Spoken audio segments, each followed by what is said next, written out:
Welcome to MB classes. చూడండి, మనం child development and పెడగాగికి సంబంధించి సిలబస్ చెప్పుకుంటున్నాం కదా. సో పార్ట్ 1 అయిపోయింది. పార్ట్ 2 చూడండి.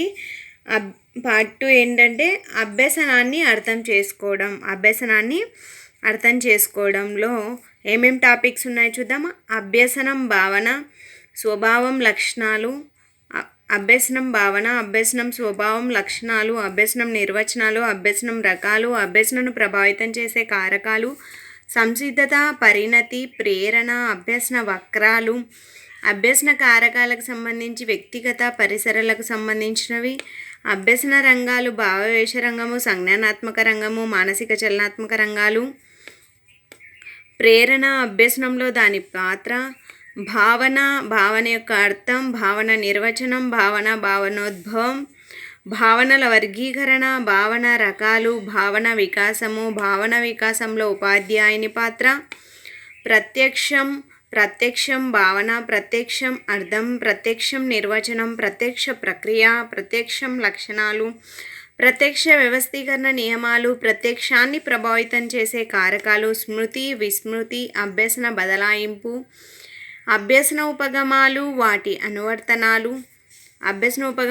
వాటి అనువర్తనాలకు సంబంధించి ప్రవర్తనవాదం, స్కిన్నర్, పావ్లోవ్, థాండైక్, సమగ్ర ఆకృతివాదం, కోఫ్క్, పరిశీలనాత్మకవాదం, బండూరా, నిర్మాణాత్మకవాదం, పియాజే, వైగాట్స్కీ, బ్రూనర్, బోధనా సిద్ధాంతం, ప్రాయోగిక అభ్యసనం, అనుభవపూర్వక అభ్యసనం. ఇది అభ్యసనానికి సంబంధించి, సైకాలజీకి సంబంధించి పార్ట్.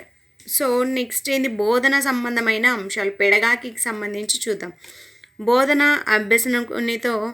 అభ్యసనంతో దాని సంబంధం, వివిధ సన్నివేశాల్లో అభ్యాసకులు, సాంఘిక, రాజకీయ, సాంస్కృతిక సన్నివేశాలలో అభ్యాసకుడు, ప్రత్యేక అవసరాల విద్యార్థులు, సమ్మిళిత విద్య, బోధనా శాస్త్ర పద్ధతులను అర్థం చేసుకోవడం, అన్వేషణ పద్ధతి, పరికల్పనా పద్ధతి, సర్వే పద్ధతి, పరిశీలన పద్ధతి, కృత్యాధార పద్ధతి, సహకార అభ్యసనం, భాగస్వామ్య అభ్యసనం, నెక్స్ట్ వైయక్తిక, సామూహిక అభ్యసనం, అధ్యయన అలవాట్లు, స్వీయ అభ్యసన మెలకువలు, వీటికి సంబంధించి తరగతి గదిలో ఎదురయ్యే అంశాలు, ఇబ్బందులు, అసమ సమూహాలలో అభ్యసనను నిర్వచించడం, సాంఘిక ఆర్థిక నేపథ్యం, అభ్యసన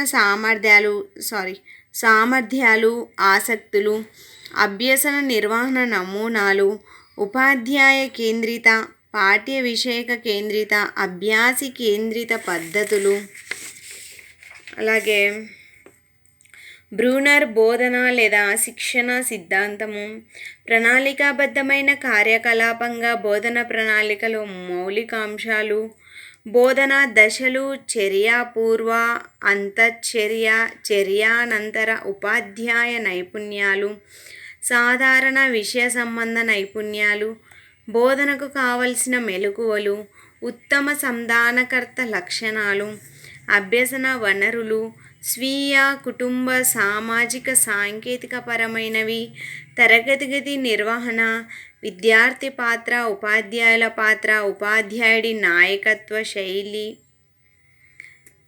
భయరహితమైన అభ్యసన వాతావరణ కల్పన, ప్రవర్తన సమస్యల పరిసరం, మంత్రణ, మార్గదర్శకత్వాలు, దండన, చట్టబద్ధమైన అంశాలు, బాలల హక్కులు, సమయపాలన, అభ్యసనం కోసం మూల్యాంకనం, అభ్యసించిన అంశాల మూల్యాంకనం, వీటి మధ్య భేదాలు, పాఠశాల ఆధారిత మూల్యాంకనం, నిరంతర సమగ్ర మూల్యాంకనం, దృక్పథాలు, ఆచరణలు, జాతీయ పాఠ్య ప్రణాళిక చట్టం 2005, విద్యా హక్కు చట్టాల 2009 పరిధిలో బోధన అభ్యసనాలకు అర్థం చేసుకోవడం, విద్యా దృక్పథాలు, నూతన విద్యా విధానం 2020, పరిచయం, శిశు సంరక్షణ విద్య, ఉపాధ్యాయ విద్య, ఆంధ్రప్రదేశ్ ప్రభుత్వం చేపడుతున్న వివిధ విధాన నిర్ణయాలు, విద్యాపరమైన కార్యక్రమాలు, అలాగే ICT 1, ICT 2కు సంబంధించి టాపిక్స్ అన్నమాట. ICT 1 and 2 next video. Thank you for watching.